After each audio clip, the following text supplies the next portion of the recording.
Hello दोस्तों, स्वागत है आप सभी का आपके अपने YouTube channel AJ education and blogs पर।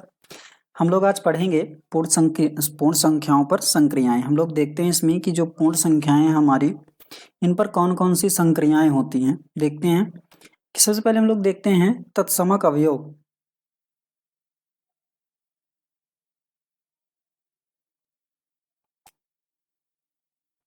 तत्समक अवयव होता क्या है? सबसे पहले हम लोग देखेंगे जोड़ का तत्समक अवयव। तो जोड़ का तत्समक अवयव क्या होता है? कोई भी संख्या हो, उसमें ऐसी संख्या हम लोग जोड़ें कि उस संख्या के मूल मान में कोई परिवर्तन ना हो, तो वो संख्या हमारी क्या कहलाएगी? तत्समक अवयव कहलाएगी। मान लो हमने लिखा 10, 10 में हम इसमें कौन सी ऐसी संख्या जोड़ें कि 10 के मूल मान में परिवर्तन ना हो। मान कितना है? 10 ही आए, तो हमें ऐसी संख्या क्या होगी? जीरो। जीरो को हम जोड़ेंगे तभी 10 आएगा। तो ऐसी संख्या क्या है? जीरो। जीरो एक ऐसी संख्या है जिसको हम किसी भी संख्या में जोड़ेंगे तो उसके मूल मान में परिवर्तन नहीं होगा।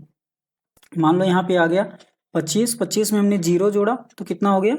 25 हो गया। देखो यहाँ पे क्या है? जीरो ही वो संख्या है जिसको हम किसी भी संख्या पे जोड़ रहे हैं तो उसके मूल मान में कोई परिवर्तन नहीं हो रहा है।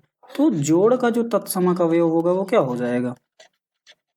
जोड़ का तत्समक अवयव क्या हो जाएगा? जीरो हो जाएगा, क्योंकि जीरो ही वह संख्या है जिसमें हम लोग कोई भी जीरो वह संख्या है जिसको हम किसी भी संख्या के साथ जोड़ते हैं तो उसके मान में कोई भी परिवर्तन नहीं होता है। तो जोड़ का तत्समक अवयव क्या हो जाएगा? जीरो हो जाएगा। इसी तरह घटाने का देखते हैं तो देखो इसमें क्या था? जोड़ था तो हम लोग जोड़ रहे थे यहाँ पे। अब इसमें घटाना है तो इसमें घटाएंगे। तो ऐसी संख्या जिसको किसी संख्या से घटाने पर उसके मूल मान में कोई परिवर्तन ना हो, वो संख्या क्या कहलाती है? घटाने का तत्समक अवयव। जैसे देखो यहाँ पे क्या है? 9। 9 में से हम लोग क्या करेंगे? जीरो को घटाएंगे तो कितना आएगा? 9। इसी तरह मान लो 15 है, 15 में से हम जीरो क्या करेंगे? घटाएंगे तो कितना आएगा? 15। तो यहाँ पे देखो क्या है? जीरो ही वो संख्या है जिसको किसी भी संख्या से हम लोग घटा रहे हैं तो उसके मूल मान में कोई परिवर्तन नहीं हो रहा है। यहाँ पे देखो कितना था? 15 है, यहाँ भी 15 है, यहाँ कितना था? 9। हम जीरो घटाए तो यहाँ भी कितना है? 9। तो जीरो हम जब किसी भी संख्या से घटाते हैं तो उसके मूल मान में कोई परिवर्तन नहीं होता है। तो घटाने का तत्समक अवयव क्या हो जाएगा? घटाने का तत्समक अवयव क्या हो जाएगा? ये भी क्या रहेगा? जीरो। इसके बाद गुणा। गुणे में देखते हैं तो देखो अब यहाँ क्या था? जोड़ा था तो हमने जोड़ा था, घटाना था तो हमने घटाया था। अब क्या करेंगे? गुणा में गुणा करेंगे। वह संख्या जिसको किसी संख्या में गुणा करने पर उसके मूल मान में परिवर्तन ना हो तो क्या कहलाता है? गुणे का तत्समक अवयव। मान लो 10 है, 10 में हमने किसी संख्या से गुणा करें कि उसका मूल मान क्या रहे? 10 ही रहे। तो 10 में किस संख्या से गुणा करेंगे? एक। एक देखो यहाँ पे है, और यहाँ पे मान लो 195 है, हमने एक का गुणा किया तो कितना आएगा? 195 ही आएगा। तो एक ही वह संख्या है जिससे गुणा करने पर उस किसी भी संख्या के मूल मान में कोई परिवर्तन नहीं होता। देखो यहाँ पे 10 था, हमने एक से गुणा किया 10 आया, तो यहाँ 195 था, हमने एक से गुणा किया 195 आया। तो जो गुणे का तत्समक अवयव है वो क्या हो जाएगा? गुणे का तत्समक अवयव क्या हो जाएगा? एक। इसके बाद इसी तरह भाग है। भाग में भी देखते हैं। अभी देखो यहाँ पे क्या था? गुणा था तो हमने गुणा किया था। भाग करेंगे तो ऐसी संख्या जिसको किसी संख्या में भाग देने पर उसके मूल मान में परिवर्तन ना हो। जैसे मान लो 96 है, हम एक से भाग दे रहे हैं तो क्या आएगा? 96 ही आएगा। इसी तरह 962 है, इसमें हम लोग एक से भाग देंगे तो कितना आएगा? 962 ही आएगा। एक ही वह संख्या है जिससे हम लोग भाग देने पर क्या होता है? उसके कोई संख्या के मूल मान में कोई परिवर्तन नहीं होता है। तो भाग का तत्समक अवयव क्या हो जाएगा? एक हो जाएगा। भाग का तत्समक अवयव क्या हो जाएगा? एक हो जाएगा। अब इसी तरह थोड़ा सा इसमें ध्यान क्या देंगे कि जोड़ प्लस घटाना दोनों का जो है तत्समक अवयव क्या होता है? जीरो होता है। और गुणा व भाग इन दोनों का जो है तत्समक अवयव क्या होता है? 1 होता है। ठीक है, आगे देखते हैं योगात्मक प्रतिलोम। योगात्मक प्रतिलोम क्या होता है? ऐसी संख्या जो किसी संख्या में जोड़ने पर, अगर हम कोई भी संख्या हमें ऐसी मिल जाए जो किसी संख्या में जोड़ दें तो उसका जो है योगफल कितना हो जाए? जीरो।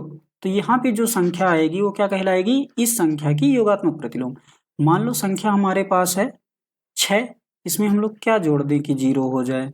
तो अब देखो यहाँ क्या है? 6 प्लस का है, उधर जाएगा किसका हो जाएगा? माइनस का। तो यहाँ कितना हो जाएगा -6, मतलब इसकी जगह पे क्या हो जाए -6 अगर हम जोड़ दें तो 0 हो जाएगा। तो इसका मतलब 6 का जो योगात्मक प्रतिलोम है वो कितना होगा -6 हो जाएगा।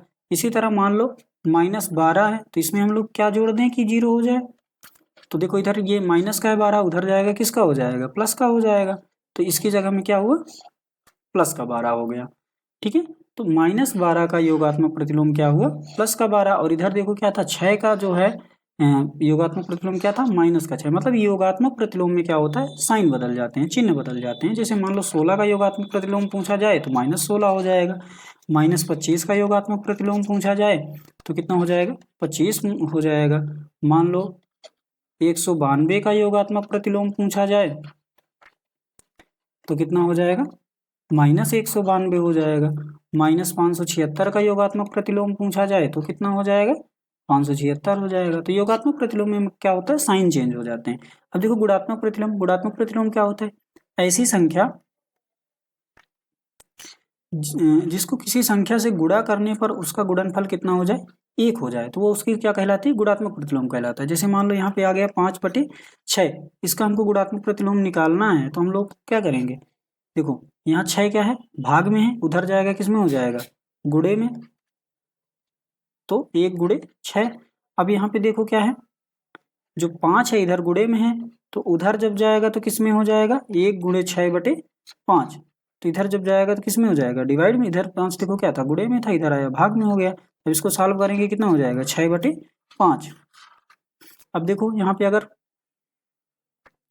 मान लो 25 का गुणात्मक प्रतिलोम पूछ लिया तो 25 में हम क्या करें ऐसी संख्या से गुणा कर दे गुणनफल कितना हो जाए 1 हो जाए। तब देखो 25 इधर गुणे में है, उधर जाएगा किस में हो जाएगा भाग में हो जाएगा, तो 1/25 हो जाएगा।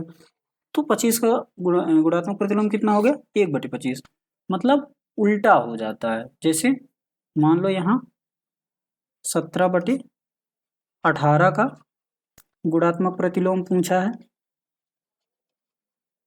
17/18 का गुणात्मक प्रतिलोम, 17/18 का गुणात्मक प्रतिलोम पूछा है तो कितना हो जाएगा 18/17 हो जाएगा। इसी तरह मान लो 20 का गुणात्मक प्रतिलोम पूछ लिया तो 20 का गुणात्मक प्रतिलोम के लिए क्या होता है देखो जिसके नीचे कुछ नहीं होगा उसके लिए /1, तो ये उल्टा हो जाएगा कितना हो जाएगा 1/20। आगे देखते हैं हम लोग, आगे हम लोग को क्या है एक्सरसाइज आ जाती है। देखो सबसे पहले क्वेश्चन दिया है कि 80 और 90 के बीच अभाज्य संख्या है। तो अभाज्य संख्याओं के बारे में मैंने क्या बताया था, अभाज्य संख्याओं के बारे में मैंने बताया था क्या कि ऐसी संख्याएं जिनके केवल 2 गुणनखंड होते हैं, एक तो 1 होता है और वह दूसरी वह संख्या स्वयं होती है, वो क्या होती है अभाज्य संख्या होती है। अभाज्य संख्याएं कौन कौन सी हैं 1 से 100 के बीच में देखते हैं, 1 से 100 के बीच की अभाज्य संख्याएं 2, 3, 5, 7, 11, 13, 17, 19, 23, 29, 31, 37, 41, 43, 47, 53, 59, 61, 67, 71, 73, 79, 83, 89, 83 के बाद 89, फिर 97 ऐसे।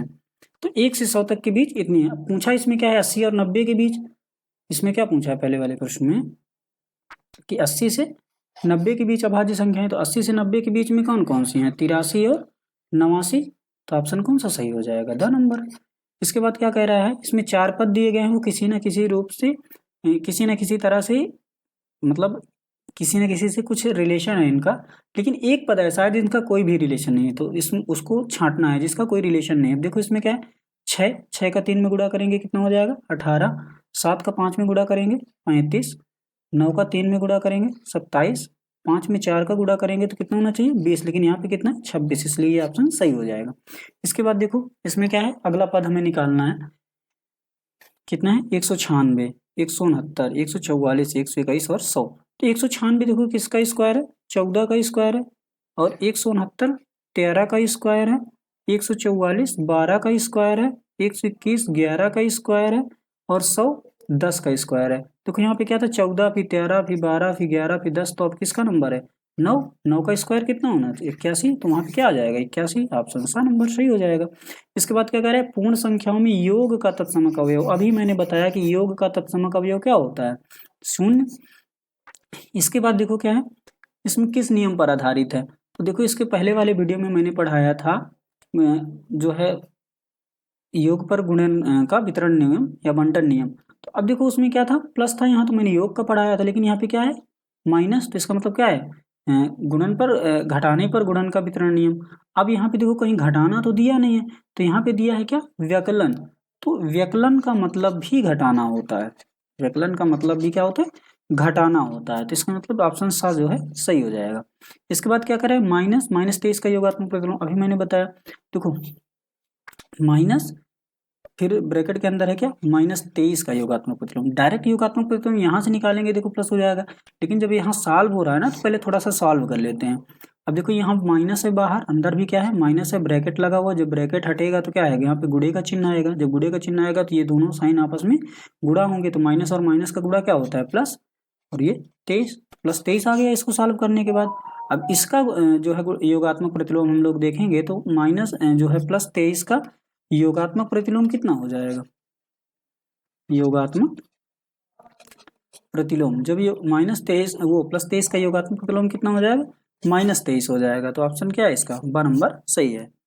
इसके बाद क्या है, धन पूर्णांक 4x + 5 के ठीक पूर्व, किसके 4x + 5 के ठीक पूर्व कह रहा है।